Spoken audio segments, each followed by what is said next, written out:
एक राजा के राज्य में बहुत बड़ा सेठ रहता था। उसके पास अपार धन था। एक समय राजा ने सेठ को बुलवाया। राजा सेठ से मिलकर बहुत खुश हुआ और वो बोला कि तुम मेरे महल में आया करो। अब सेठ बराबर राजा के पास जाने आने लगा।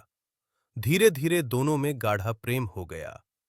दोनों में कोई कपट भी नहीं था। दोनों निष्कपट थे। दोनों का यह प्रेम बहुत दिनों तक रहा। एक बार की बात है। सेठ और राजा में बात हो रही थी। बात के दरमियान राजा ने कहा कि मैं चंदन का एक मंदिर बनवाऊंगा। बात आई गई हो गई। सेठ के मन में विचार आया कि चंदन की लकड़ी मैं खरीद लूं, क्योंकि मंदिर में तो चंदन की बहुत सी लकड़ियां लग जाएंगी। मेरे पास लकड़ी होंगी तो मैं राजा को दे सकूंगा। यह सोचकर सेठ ने जहां से भी लकड़ी मिली सब खरीदकर स्टॉक कर लिया। अब उसके पास चंदन की लकड़ियों का बड़ा स्टॉक था। इसमें उसके पैसे भी बहुत फंस चुके थे। इधर राजा ने दोबारा कभी मंदिर की बात नहीं की। अब सेठ को गहरा सदमा लगा। वह सोचने लगा, मेरा तो बहुत पैसा फंस गया और राजा मंदिर नहीं बनवा रहा है। इस बात को लेकर उसके मन में दरार भी पड़ गई। मन में जैसे भाव उपजते हैं, व्यक्ति का बोल और व्यवहार भी वैसा ही बन जाता है। इस कारण राजा को सेठ का भाव समझते देर नहीं लगी और अब दोनों एक दूसरे के जानी दुश्मन बन गए। लेकिन अचानक विचारों में परस्पर पैदा हुए दुश्मनी के विचार पर भी राजा समझ नहीं पा रहा था कि इस दुश्मनी की जड़ क्या है। पहले राजा की अपनी बुद्धि जब काम नहीं करती थी, तब वह उस समय के किसी जानकार महात्मा के पास चला जाता था।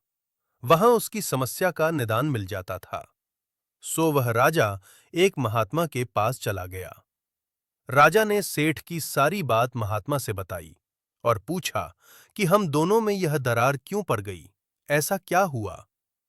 महात्मा जी दिव्य दृष्टि वाले थे, इसलिए वे उस दुश्मनी का राज जान रहे थे, परंतु वे विशेष बातों में न उलझाकर राजा से सीधा उपाय बतलाते हैं। उन्होंने कहा कि राजन, तुम एक चंदन का मंदिर बनवाओ। लोग तुम्हें बहुत दिनों तक याद रखेंगे। ऐसा भव्य मंदिर बनवाओ। अब राजा ने घोषणा कर दी कि चंदन का मंदिर बनवाऊंगा। चंदन की लकड़ी लेने के लिए राजा के आदमी चल पड़े तो लकड़ी केवल सेठ के यहां मिली। मंदिर का काम शुरू हो गया। इतनी लकड़ियां लगीं कि सेठ की सारी लकड़ियां मंदिर के काम आ गईं। अब मंदिर तैयार हो गया। अब इधर सेठ जी का भी सारा फंसा पैसा वापस आ गया था। अब सेठ की सारी चिंता दूर हो गई थी। इसलिए अब उसके मन से राजा के प्रति दुश्मनी का भाव जाता रहा और दोनों फिर से दोस्त बन गए। राजा को महात्मा ने समझाया कि देखो, यह माया की छाया है, निष्कपट रहो। कोई दुराव छिपाव ना हो तो दोस्ती निभ जाती है, नहीं तो ये दोस्त दोस्त को अलग कर दे।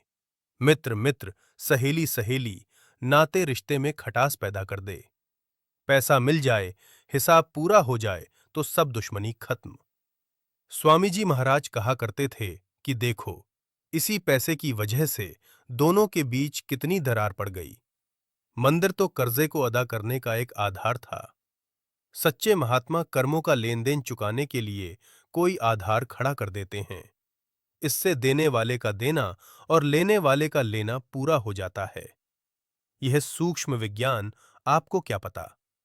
अब देखो, महात्मा थे तो दोनों का झगड़ा कैसे खत्म कर दिया और फिर दोनों कैसे मिल गए।